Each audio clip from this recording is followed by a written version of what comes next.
Дараагийн мэдээг танилцуулъя. 2019 оноос хойш анх удаа Умар Солонгост олон улсын тэмцээн болсон байна. За энэхүү Пхеньяны нэрмжит одоо олон улсын марафон гүйлтийн тэмцээн нь 2009 онд ковид цар тахлын дараа тус ус хилээ хааснаас хойш анх удаа тус усын нийслэл болж байгаа ийм арга хэмжээ юм байна. За нийтдээ 200 гаруй гадны одоо тамирчид бол оролцож байгаа юм байна. За тамирчдын дунд бүгд найрамд Хятад ард улс, Өвөрмийн Этиоп болон одоо бусад орны тамирчид оролцсон гэж мэдэгдэж байна. За энэ удаагийн болж байгаа марафонтой холбоотойгоор төрийн мэдээллийн нодон шиммүн болвол мэдээллийг гаргахдаа энэхүү одоо марафон гүйлтийн арга хэмжээг бол 1981 онд бол анх зохион байгуулсан. За яагаад зохион байгуулсан бэ гэхээр Умар Солонгос улсыг үндэслэгч Ким Ир Сений төрсөн өдөр болох 4-р сарын 15-ны өдрийг бол тэмдэглэх зорилгоор тухайн арга хэмжээг анх зохион байгуулж байсан юм байна. За тэгээ хамгийн сүүлд бол 2019 онд байгуулагдахад тус уралдаанд гадны 950 орчим бол гүйгч оролцож байсан юм байна. За харин Умар Солонгос улс бол ковид цар тахлын улмаас хилээ хаасан. За харин бусад орнуудтай харьцуулахад бол нэлээд удаан хугацааны дараа бол хилээ нээж байгаа юм байна. За одоогийн байдлаар бол Умар Солонгос Оросын зуулчдыг тус усад зорчиж одоо аялахыг зөвшөөрч байгаа ч гэсэн нийслэл Пхеньян хот бол үндсэндээ гадаад ертөнцид хаалттай хэвээр байгаа юм байна. За энэхүү одоо арга хэмжээг мөн л тус улсыг одоо үндэслэгч Ким Ир Сен буюу одоогийн удирдагч Ким Жон Уны өв эцгийн төрсөн өдрийг тохиолдуулан зохион байгуулж байгаа юм байна. За хэд хэдэн арга хэмжээ энэ хүрээнд бас зохион байгуулагдана.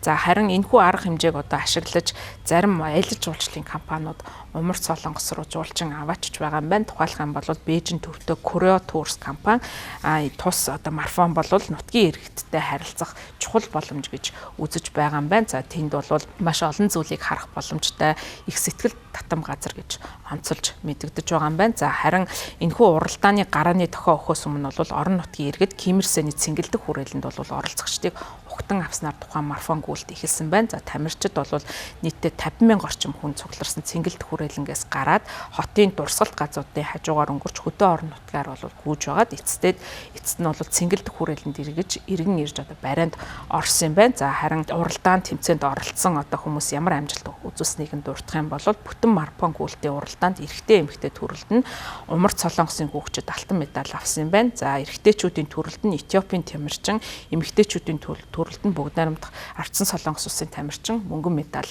авсан байна. За хүрэл медалийг эрэгтэйчүүдийн төрөлд бас л Умар Солонгосын тамирчин, за эмэгтэйчүүдийн төрөлд Этиопийн тамирчин бол хүрэл медаль хүртсэн. За хагас марафон гүйлтийн бүх төрлийг бол Умар Солонгосын гүйгчид эхний байруудыг нь эзэлсэн юм байна. Сонирхчдын харин эрэгтэй марафон гүйлтийн төрөлд Польшийн гүйгчид бүх медалийг авсан бол эмэгтэйчүүдийн төрөл Хонконгийн гүйгч алтан медаль авсан байна. За энэ одоо уралдаантай холбогдуулаад дэлхийн хөнгөн атлетикийн удирдах байгууллагын одоо вебсайтыг очиж үзэхэд бол тухайн одоо вебсайтад тухайн марафон нь Умар Солонгос зохион байгуулагддаг хамгийн том олон улсын спортын арга хэмжээ гэж бичигдсэн байдаг юм байна. За Умар Солонгосын хувьд бол цэргийн өдөн хатгалаг үйлддэг олон улсын одоо гэрээ хилцээрийг тогтмол зөрчиж пуужингийн болон цөмийн туршилтыг удаа дараа хийж ирсэн.